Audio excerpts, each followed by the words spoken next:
Good evening, class. This is a case study with Sunflower USD for EDL955 Module 10.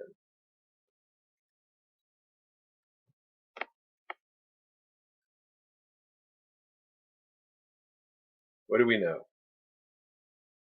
Category 1, problem identification and analysis.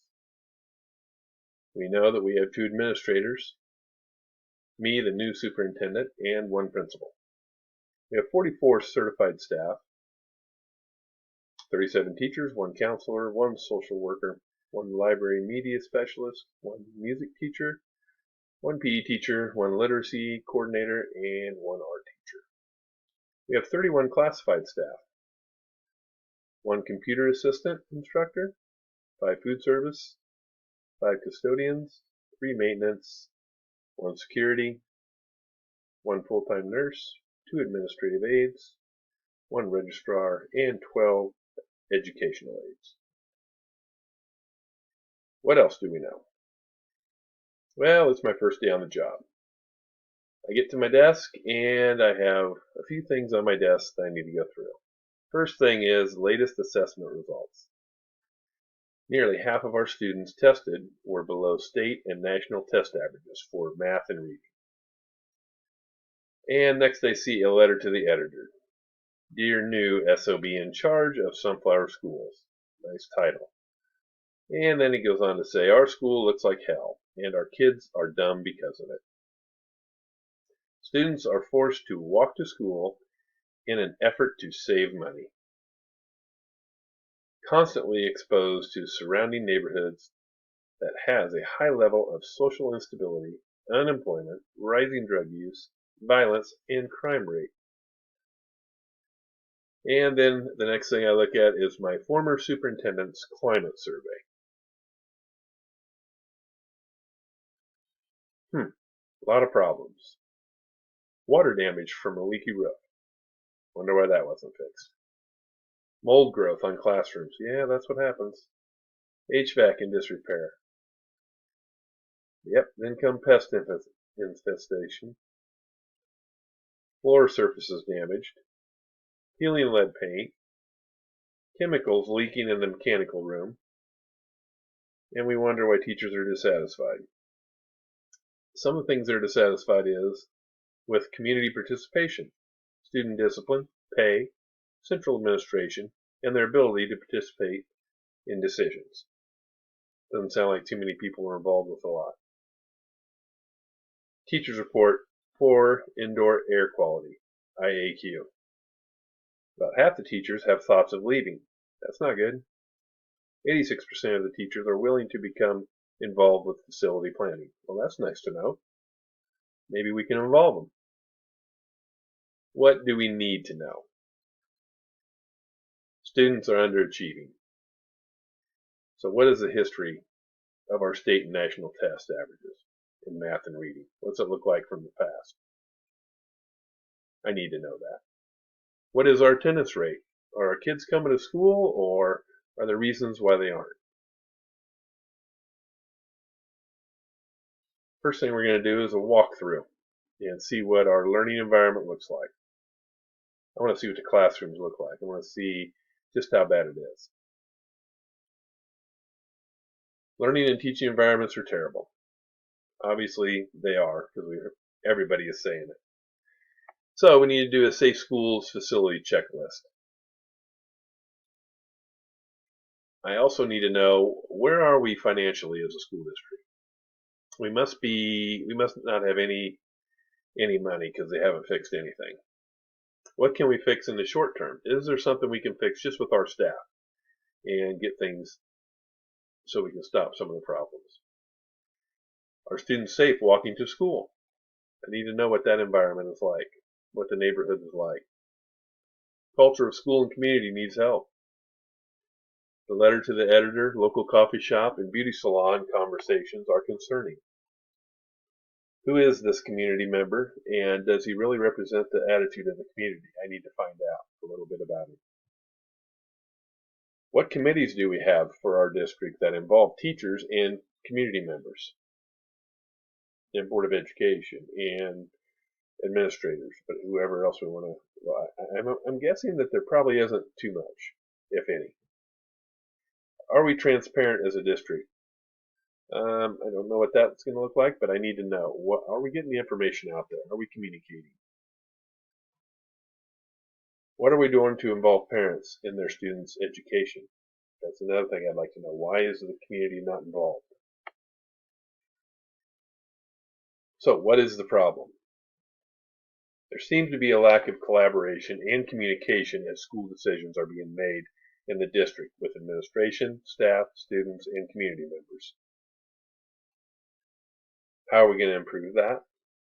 Well, here's our strategies. Category 2, proposed plan of action. So our strategies to implement. Safe environment for students and staff. The first order of concern is learning environment for students. We will be doing a walkthrough with maintenance staff and my principal and me. That's how we're going to start. We will be doing a safe school facilities checklist to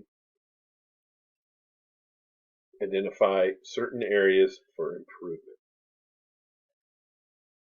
What can we fix? And what can we afford to contract out? We would have to have a special board meeting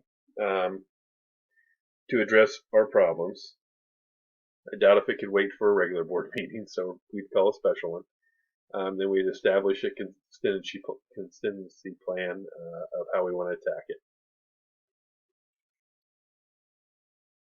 And then I'd like to seek additional training for our maintenance staff so that they are much more effective at their job. Also continue with supporting them. I'm just curious what their training is like right now. So professional development is also important for maintenance. Also, after we get going, I'd like to do some walkthroughs with the community, Board of Education, and our staff to show the progress that we're making. Now, dealing with the culture of school and community. We would need to have a leadership team in place. I doubt if we have anything like that. This would include teachers, board members, parents, classified staff, administration, and anybody else. And not only just a leadership team, but then other committees for decision making in our district. We would address issues in our district and discuss what is best for students. Set up protocol for that, just so they stay on task with that. We also want them to share our ideas with others to build trust within the school and community. So take back to whoever they're representing and communicate with them to get the word out that we're trying to make some progress. We would want to invite activities such as to promote community involvement in our school, whether it be in the classroom as a business partner or speakers about their profession. I would also want to get out and get involved in the community as a new superintendent, so that people would get to know me, such as joining Rotary, church, being a part of the committee, just going to other activities around the community so I am representing the school district. Category 3, resolve the issues. Success for all students. What is best for the students? Better learning environment. Students need a positive learning environment. 55% of the teachers report poor IAQ, indoor air quality. Less distractions will improve learning. 20% of the time, we are losing instructional time because of school facility problems. Transportation needs to be fixed so students make it to school. Is that a problem when they're walking? Maybe they're not coming to school because they've encountered some kind of problem. If our school looks good, expectations go up, and children will want to learn. What is best for students? Better teaching environment. Students need teachers that are focused on teaching and not about the mold or leaky roof in their facility. Students need teachers that are happy with their district and that want to stay around. 45% reported considering changing schools or leaving the school district altogether. 75% of the teachers feel the school is affecting their teaching in a negative way. Students need teachers that are appreciated by administrators and community. What is best for students? They need a community that is proud of them and their school. Students need a community that is behind them and supportive of them. Teachers are most dissatisfied with the community participation. So how do we get them in? By having open houses, by inviting them in to do activities with their child in the classroom. If a community is proud of their school, then their children will be proud of their school. Transparency builds trust from the community for all student learning. Category 4, resolve the issues, success for all students. What are we thinking, feeling, and valuing? Well, I'll tell you what I'm thinking. How did this get so bad? I can't believe that the principal, superintendent, board of education, and maintenance staff let things get so bad. What am I feeling? Anger. I'm very angry about students and how they had to learn. So I'm angry about the students, that they have to be in a school like this, and that nobody has done anything to help the situation before I came in as a superintendent. What am I valuing? The caring staff and community. I'm glad that I have a staff that will help if needed, and that the community wants improvements for their children. What are issues, unresolved or open? Well, how good is my staff? Through time and evaluations, I will find out who my strong staff members are and who needs to go. Surrounding neighborhood. How do we fix the high level of social instability, unemployment, rising drug use, violence, and crime rate? What's left out there? Health issues. Are any of my staff going to have lingering health issues because of the neglect of our facilities? Category 5, reflection. Success for all students. By putting committees together to handle different needs for our school district, we will bring our school community staff together to create an environment that is conducive to learning. Our students will receive their full potential, will reach their full potential, and be ready for the 21st century workforce. Thank you.